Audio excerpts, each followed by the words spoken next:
Yeah, the wings. They weren't going to mess with the integrity of the wings, so they left those white.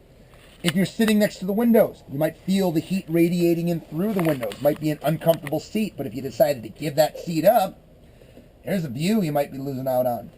Looking down, again, you're looking down at the weather. That's where the turbulence is, but you might also start noticing when you're looking down the curvature of the Earth. You might start noticing the shape of the planet you're flying over. Looking up, you see a lot of black up there, don't you? Yep, because this is about as close to outer space as you're ever going to get in your lifetime unless you hitch a ride on a space shuttle. So the view, yeah, it's going to be a little different than what you're used to. Here's what a lot of people wonder. They ask about the luxury, right? They realize it's fast, but they still aren't convinced. Well, the best argument I have besides how fast it is, the food. Look in front of you. There's a couple menus up there. You can grab those if you want. They're laminated. One's a food menu, one's a wine menu. You can grab them both if you like. Take a look at it. Now, if you were eating on board Concorde, you're probably eating pretty darn well. The food menu's up there. Got choices of 3 or 4 different entrees. Those entrees designed by the top chefs from around Europe. So I'm guessing Air France had some real good food. I know that British Airways had wine stewards on their payroll. They had wine cellars at the airports. The stewards could go in there, find exactly the right wine to match up with anything that was being served that day. When you did get served, there's a nice Concorde meal for you. Nice lobster dinner. Served on real china with real silverware. People used to steal the silverware and the salt and pepper shakers as souvenirs. Even though they're given other souvenirs, they still took other stuff. They're kind of encouraged to do it. Anybody that I have on my tours that flew on Concorde, I ask them, I say, did you take anything?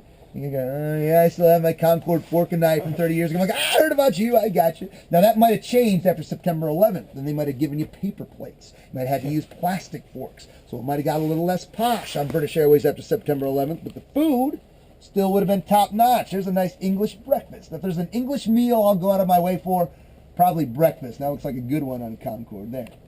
Here's a common question. People wonder if where we're sitting is first class, if the back cabin, if that was coach. Yeah, the answer to that question is no. Paying the same, it's all one class. You're paying the same amount for a seat up here as you would second row from the back. However, whoever the airlines deem to be the most important people, they might ask them if they wanted to sit up in front. You do get served the food first up here, and it's a little quieter up here. The engines were notoriously loud. The engines are in the back. It's going to be a little quieter up here. But begs the question, how do you get VIP status on a plane full of VIPs? Well, a lot of people say, hey, what famous people flew on Concorde? Easier question to answer is, what famous people didn't fly on Concorde? It's kind of known for it, right? The people that have flown on Concorde, I ask them but one person said, yeah, I saw Muhammad Ali on board. Another guy said Michael Jackson. In the last month, I've heard Al Pacino, Elton John. Alpha Delta flew mainly between New York City and London. That means there's a chance you could have seen royalty on this plane. That's a picture of Queen Elizabeth climbing off of the Concorde. We don't know if she flew on Alpha Delta. She did fly on Concorde 3 or 4 times. When she did, she had a favorite seat. She had the seat that she preferred every time she flew on Concorde. That seat 1A, right there. You're in the royal seat. So if anybody wants a picture in the royal seat, got to pay this guy a couple pounds for the privilege. Now, I say the royal seat, not the queen's seat, because that's also the seat that Princess Diana preferred to sit in. So if you want a picture in the royal seat, that's your seat right there. Now, if the royal seat isn't your thing, you might like 1D that this guy is sitting in. That's a seat that Mick Jagger sat in a couple of times. It's also where Robert Redford preferred to sit. So if you don't want a picture in the royal seat, get a picture in the Rolling Stones seat or the Sundance seat, whatever you want to call this one over here. Let me give you one more celebrity story. I like telling this one because I remember this one. A lot of people do. Back in the 80s, there was a benefit concert called Live Aid. They did a concert in London, a concert in Philadelphia on the same day. This guy right here, Phil Collins, he was as big as Concorde in the 80s. He decided he was going to play both of those venues on that day. So he did the show in London, then he jumped on a Concorde. Flew him across the Atlantic to New York City, where I think he got a helicopter to fly him to Philadelphia. When he was playing drums behind Eric Clapton in Philadelphia, he was basically performing at the same time that he'd performed earlier in the day in London. So Concorde beat the clock with Phil on board.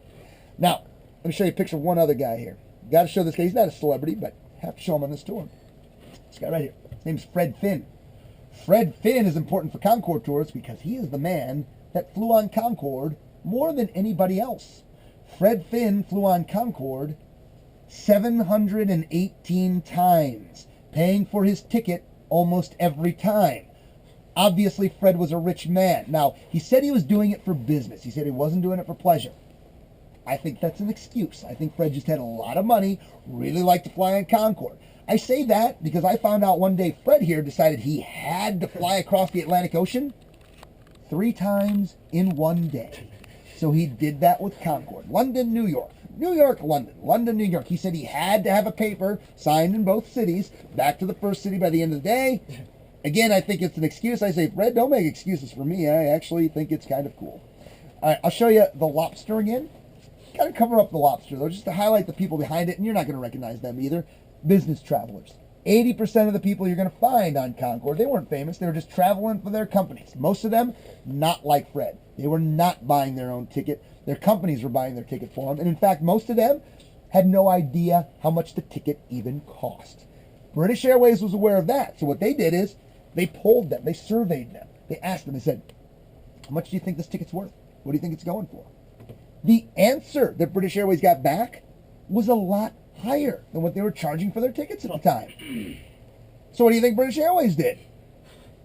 Raise the price. Hey, how come these prices suddenly skyrocketed? I like to say one of the reasons somebody like me was never able to afford to fly in a plane like this in the 90s. Folks like this thought it was worth a lot more than it actually was. I will ask this question. I think they put the lobster dinner in front of them before they asked them how much the ticket was worth. Yep. I probably would have taken the price up another 20 or 25%. That's just a conspiracy theory of mine. That's all I'm going to say. There's nothing official there. All right. We've been up here at 60,000 feet for a while now. Let's bring this thing back down to Earth. Now, Captain Scott up there has kept us at 60,000 feet longer than he normally would because we got a tailwind behind us, about a 200-mile-an-hour tailwind. It's significant. It's making us go a little faster than what we're used to. So it's becoming a real quick trip. So he keeps us up there as long as he can. Actually, he knew it was going to be there because on the way into New York, it was a headwind. So he knew what to expect. Now, eventually, though, he has to bring it down under 30,000 feet. Slow it down under Mach 1. But then he does this. He radios ahead to London Heathrow. Gets permission to make a direct landing instead of going around the airport, I guess. That's going to save us even more time. Here's the problem with that. Once we get permission to make a direct landing, other planes trying to land at Heathrow have to go into a holding pattern. So I guess we should expect some more dirty looks when we're picking up our bags here in a few minutes, all right? Brings the plane down, touches down, brings it to a stop.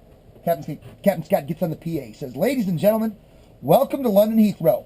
I want to congratulate you. You have just been a part of the fastest transatlantic crossing in the history of jet airliners. We have completed today's trip in 2 hours. 52 minutes and 59 seconds. That is a record. That's a record that stands to this day. That's the plane you're sitting in right now, Alpha Delta, that did that. That's a trip that takes what nowadays? 7.5, 8 hours? Some people will say 7. Even if it's 7, Concorde could have consistently done that trip in 3.5 hours. Alpha Delta, that one day with the tailwind, under 3. 2:52:59. Now, Alpha Delta has a couple other records. It's the Concorde with the most hours in the air. No Concorde flew as much as this. Also has the record going the other way, London to New York City. Did that trip? 3 hours and 7 minutes. Now, on that trip, that was back in 1999, there was one other record broken. This might be my favorite Concorde record to talk about because back in 1999, Alpha Delta was actually carrying the European Ryder Cup golf team to the match in the U.S. One of the golfers, this guy right here, Jose Maria Olazabal, Spanish golfer, real good golfer. This guy won the Masters twice back in the 90s. So in 99, he was no slouch. This is what he did. He took a putting cup, which he used to practice with, sat it on the floor up there by the cockpit, okay? Then he took a golf club, a putter, and a golf ball, went all the way to the back of the back cabin, and he lined up a shot. Hit that ball and went through the back cabin, up here through the front cabin, shows you how smooth of a flight it was, right? Up there by the cockpit, and boom, one shot, hole in one. About 150-foot long putt. That is an awesome shot. Take it from somebody who can't hit a 5-foot putt. 150 feet is fantastic. Here's the thing, though. Turns out that 150-foot long putt was long enough to go into the Guinness Book of World Records as the longest golf putt ever made. Because while it's traveling 150 feet, the plane it's traveling in is traveling faster than twice the speed of sound. So the actual ground distance that the ball traveled, 9 1/4 miles. Doesn't look like 9.25 miles, right? But that's how far it actually went, going at the speed it was going. So you can check that out if you want. Jose Maria Alfabo on Alpha Delta. Check that one out if you want. All right. Concordes flew from 1976 till 2003. Now, if you ask the common man why they stopped flying, most people say there was a crash. That's why they stopped flying. Well, the crash happened in 2000. They still flew for another few years. Crash didn't help, though. Let me tell you about the crash. There's a lot of misconceptions about it. Air France plane taking off from de Gaulle in Paris. A Continental jet that had landed on the same runway earlier dropped a piece of metal. Piece of metal was sticking up like a knife's edge on the runway.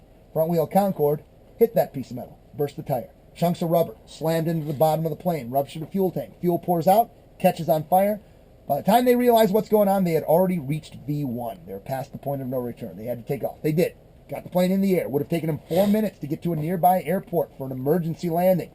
They're not sure what happened after that, whether it was pilot error, just the mechanical problems. The plane lost power, went into the ground, killed 113 people. 100 German tourists on board. There were 9 crew members, 4 people in a hotel on the ground that the plane actually hit. So 113 people. Now, it's only been in the last 2 years or so that the court cases have been resolved, saying Concorde wasn't at fault. It would have happened to any plane. But at the time, it's 1/14 of your flying fleet. Concorde very quickly went from being one of the safest planes ever built to being considered one of the most dangerous planes ever built, so they took them out of commission. They made them make some changes including lining the fuel tanks with Kevlar. That's what you make bulletproof vests out of, right? Now, they did start flying again. When they did, British Airways actually had a plan. They had a plan to try to get Concorde's good reputation back. They had a day set aside as a publicity day. They took 100 of their employees, put them out of Concorde, flew them out of Heathrow around the Atlantic, brought them back to Heathrow, treated them like stars, made a big deal about it with the press. Hey, look, Concorde's flying again. We're better than ever, right? See what we're doing. Hoping to make big news the next day. The day they did that was September 11th, 2001.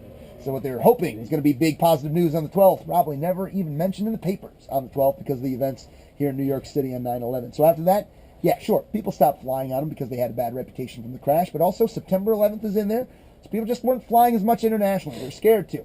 Fuel prices keep going up, so ticket prices keep going up. Final straw for Concorde, pretty much, Airbus, the company that makes the parts to service the plane, decided they're not going to do that anymore. You got no parts for your plane. Might as well call it quits. So they did call it quits in 2003. Now, just so you know, that crash got us down to 19 planes. Told you, there's 18 of these things left. How did we get down to 18? A lot of people think they remember another crash. Nope, you don't remember another crash. There wasn't one. Air France took one of their planes apart, used those parts to service the other Concordes. So they kind of cannibalized one for the good of the rest of the fleet. That's how we're down to 18 today. Now, Alpha Delta here took its last flight into JFK in November of 2003, and then they put it on a barge. A great big barge that had once been used to move the booster rockets for space shuttles, brought it down the Hudson, parked it right off of our pier, right out here. It sat in that barge for a number of years. You had to go out on the barge to visit the plane because our pier wasn't strong enough to hold Concorde. We did some renovations of our own. Reopened in 2008, used a big old crane to put the plane where it's sitting right now. Been sitting here ever since, going to be here for a while. It is on permanent loan to us from British Airways. It's good advertising for them. They know millions of people come through New York City. This thing has British Airways stuck on both sides of it, so it's good advertising for them. They like it sitting here, so it's going to be here for a while. Let me address 2 more things, and I'm going to let you guys get on with your lives.